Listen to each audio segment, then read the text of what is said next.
بسم اللہ الرحمن الرحیم۔ ناظرین، اگر ہمارے ویڈیو آپ کو اچھی لگے تو سبسکرائب اور لائک کر دینا۔ ابلتے ہوئے دودھ کو گرنے سے بچانے کے لیے دیچکی کے کنارے پر تھوڑا سا گھی یا مکھن لگا دیں۔ ابلتے وقت دودھ نیچے نہیں گرے گا۔ بچوں کے فیڈر کی نپل میں اکثر چکنائی جم جاتی ہے، جس کی وجہ سے دودھ پینے میں دشواری ہوتی ہے۔ اس کا حل یہ ہے کہ نپل میں 2 چٹکی نمک ڈال کر 15 منٹ تک رکھ دیں۔ بعد میں نیم گرم پانی سے دھو لیں، نپل بالکل صاف ہو جائے گی۔ دہی جمانے سے پہلے دودھ کو ابال کر اس میں 2 سبز مرچ ڈال دیں اور آدھے گھنٹے کے لیے رکھ دیں۔ دہی جلدی اور سخت جمے گی۔ کچن میں کھانا بناتے ہوئے خوشبو سارے گھر میں پھیل جاتی ہے۔ اس کو روکنے کا طریقہ یہ ہے کہ ایک پیالی میں تھوڑا سا سفید سرکہ چولہے کے پاس رکھ دیں، خوشبو نہیں پھیلے گی۔ باسی چاول تازہ کرنے کے لیے پانی ابالیں، اس میں چاول ڈال دیں اور پھر فوراً نکال کر 5 منٹ تک دم پر رکھ دیں۔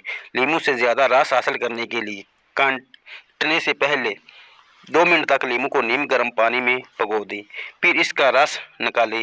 اس طرح لیموں کا رس دگنا ہو جائے گا۔ نمک دانی میں چاول کے 4 دانے ڈال دیں، نمک میں سیلنگ نہیں جمے گا۔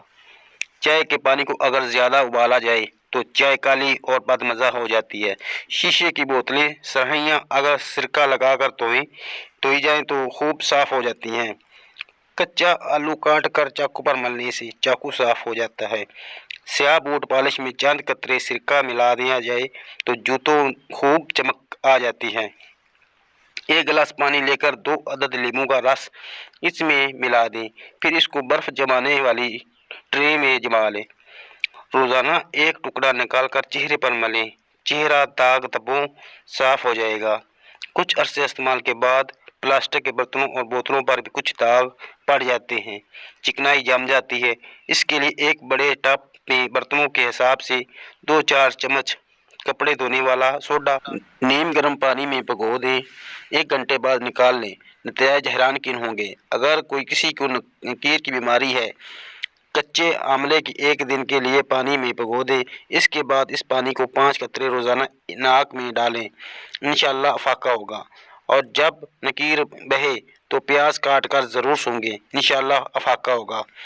اگر کسی کو جلد کی چکنائی سے یا پاؤں میں بہت پسینہ آتا ہے تو گرم پانی میں سرکہ یا لیموں کا عرق ملا کر اس سے پاؤں دھوئیں، پسینہ آنا کم ہو جائے گا۔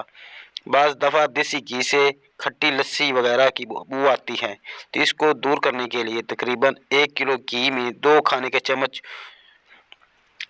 سکھا کر آٹا ڈال کر پکائیں، پھر چھان کر استعمال کریں، کسی بھی قسم کی بو ختم ہو جائے گی۔ اسٹیل کے برتن صاف کرنا بعض اوقات بہت مشکل ہوتا ہے، اس کے لیے گندم کا آٹا چھاننے کے بعد بچ جانے والا چھلکا ضائع مت کریں۔ اسٹیل کے دیگر برتن اس چھلکے سے دھوئیں اور پھر چمک دیکھیں۔ روٹیوں کے ڈبے میں رکھتے وقت اس میں تھوڑی ادرک رکھ دیں، روٹی نرم اور تازہ رہے گی۔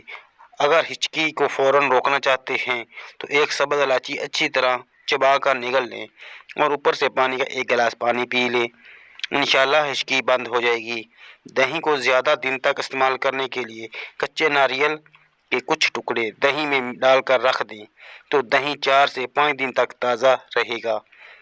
سکہ کائی ماش کی دال اور میتھی دانہ باریک چٹنی کی طرح پیس لیں، کسی تیل میں ملا کر بالوں میں لگائیں، اس سے بال چڑھنا بند ہو جائے گا اور بالوں کا سفید ہونا بھی رک جائے گا اور بال چمکدار ہو جائیں گے۔